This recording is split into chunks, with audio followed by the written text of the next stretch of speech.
ህግን ያልተከተለ ስደት መጨረሻው ስቃይ ነው። በባህረ ሰላጤው ሀገራትና በተለያዩ የዓለም ክፍል የነበሩ ወገኖቻችን ለዓመታት የሰሙት የግርፊያ ድምጽ፣ የቀመሱት የረሃብ ስቃይና ያዩት የጨለማ ክፍል እስር ለዚህ አስረጂ ነው። ለእነዚህ ዜጎች ሀገር ማለት የሩቅ ትዝታ ብቻ ሆና በነበረበት ወቅት የለውጡ መንግስት ወደ ስልጣን ሲመጣ ሰው ተኮር ፖሊሲን ቀረጸ። ጠቅላይ ሚኒስትር አብይ አህመድ ስልጣን በያዙ ማግስት ወደ ግብጽ፣ ሳውዲ አረቢያና የተባበሩት አረብ ኤምሬትስን በማብራት በእስር ላይ የነበሩ ዜጎችን በራሳቸው አውሮፕላን ወደ ሀገራቸው መለሱ። ይህም የዲፕሎማሲ ታሪካችን አዲስ ምዕራፍ ሆነ።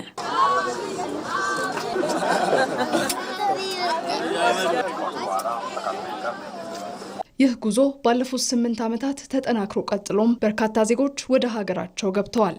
መንግስት ዜጎቻችን ካሉበት አስቸጋሪ ሁኔታ ለመታደግ የተደራጀ እንቅስቃሴ ማድረጉን ይቀጥላል። 164 ዜጎቻችን በሊባኖስ ከነበሩበት አስቸጋሪ ሁኔታ በመታደግ ወደ ኢትዮጵያ እንዲመለሱ ተደርጓል።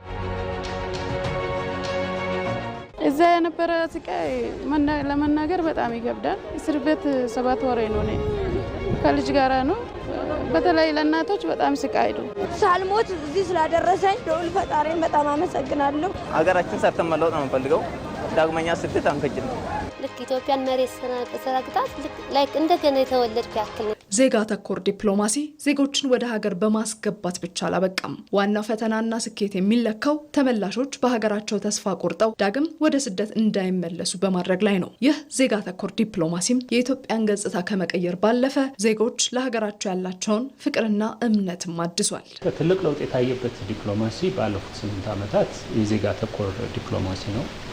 በውጭ ሀገር የሚኖሩ ዜጎቻችን በሀገራቸው ጉዳይ ላይ የጎላ ሚና እንዲኖራቸው ማስቻል አንደኛው ነው። ሁለተኛ ደግሞ ባሉበት ሀገር ጥቅሞቻቸው፣ መብቶቻቸው በተቻለ መጠን ተከብሮላቸው እንዲኖሩ የዲፕሎማሲ ስራ መስራት፣ ያ ካልሆነ ደግሞ መመለስ የሚችሉት ደግሞ ሰብአዊ ክብራቸው ተከብሮ መመለስ እንዲችሉ ለማድረግ ስራዎች ተሰርተዋል። እንደ ማሳያ ማንሳት እንችላለን።